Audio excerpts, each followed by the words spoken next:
Russia ఉక్రెయిన్ల నడుమ యుద్ధం మరింత తీవ్ర రూపం దాల్చుతోంది. నల్ల సముద్ర తీర ప్రాంతాలలోని ఉక్రెయిన్ కీలకమైన నౌకాశ్రయాలే లక్ష్యంగా రష్యా బలగాలు క్షిపణులు, డ్రోన్లతో ప్రచండ దాడులను కొనసాగిస్తున్నాయి. తాజాగా శనివారం మైకోలైవ్ నౌకాశ్రయాన్ని లక్ష్యంగా చేసుకుని రష్యా ఆర్మీ విరుచుకుపడింది. రష్యా రక్షణ మంత్రిత్వ శాఖ విడుదల చేసిన ప్రకటన ప్రకారం తమ సైన్యం మైకోలైవ్ పోర్ట్లోని వ్యూహాత్మక ప్రాంతాలపై నిశితంగా దాడి చేసింది. ఈ దాడిలో డ్రై కార్గో నౌకతో పాటు 2 ప్రధాన టగ్ బోట్లు తీవ్రంగా దెబ్బతిన్నట్లు స్పష్టం చేసింది. దాడికి సంబంధించిన దృశ్యాలను డ్రోన్ కెమెరాల ద్వారా చిత్రీకరించి అధికారికంగా విడుదల చేసింది. ఈ దాడుల కోసం రష్యా ఆర్మీ గెరాన్ రకానికి చెందిన విధ్వంసకర ఆత్మాహుతి డ్రోన్లను ఉపయోగించింది.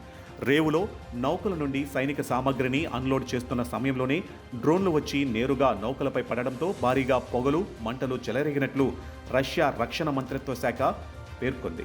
ధ్వంసమైన సరుకు రవాణా నౌక, టగ్బోట్లు ఉక్రెయిన్ సైన్యానికి లాజిస్టికల్ సహాయాన్ని అందించడంలో కీలక పాత్ర పోషిస్తున్నాయని రష్యా ఆరోపించింది. విదేశాల నుంచి వచ్చే ఆయుధాలు, సైనిక సామాగ్రి సరఫరాను పూర్తిగా నిలిపివేసి ఉక్రెయిన్ సైనిక సరఫరా వ్యవస్థను దెబ్బతీయడమే ఈ దాడి ముఖ్య ఉద్దేశమని వెల్లడించింది. ఫిబ్రవరి 2022లో రష్యా ఉక్రెయిన్పై ప్రత్యేక సైనిక చర్యను ప్రారంభించినప్పటికీ ఇరు దేశాల మధ్య ఘర్షణలు నిరంతరాయంగా సాగుతూనే ఉన్నాయి. ఉక్రెయిన్ను డీమిలిటరైజేషన్, డీనాజీఫై చేయడమే తమ లక్ష్యమని రష్యా ఆరంభం నుండి చెబుతూ ఉండగా తమ భూభాగాన్ని కాపాడుకునేందుకు ఉక్రెయిన్ సైతం తుది వరకు పోరాడుతుంది.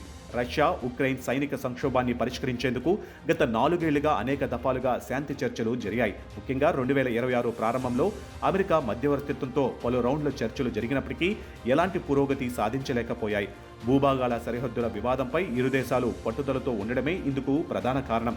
ఉక్రెయిన్ మైకోలైవ్, ఒడిశా వంటి పోర్టుల ద్వారా సైనిక లాజిస్టిక్స్తో పాటు విదేశీ సరుకు రవాణాను కొనసాగిస్తుంది. అయితే ఈ పోర్టుల ద్వారానే పాశ్చాత్య దేశాల నుండి ఆయుధాలు చేరుతున్నాయని భావిస్తున్న రష్యా నిరంతరం డ్రోన్లతో పోర్టు మౌలిక వసతులను, నౌకలను టార్గెట్ చేస్తూనే ఉంది.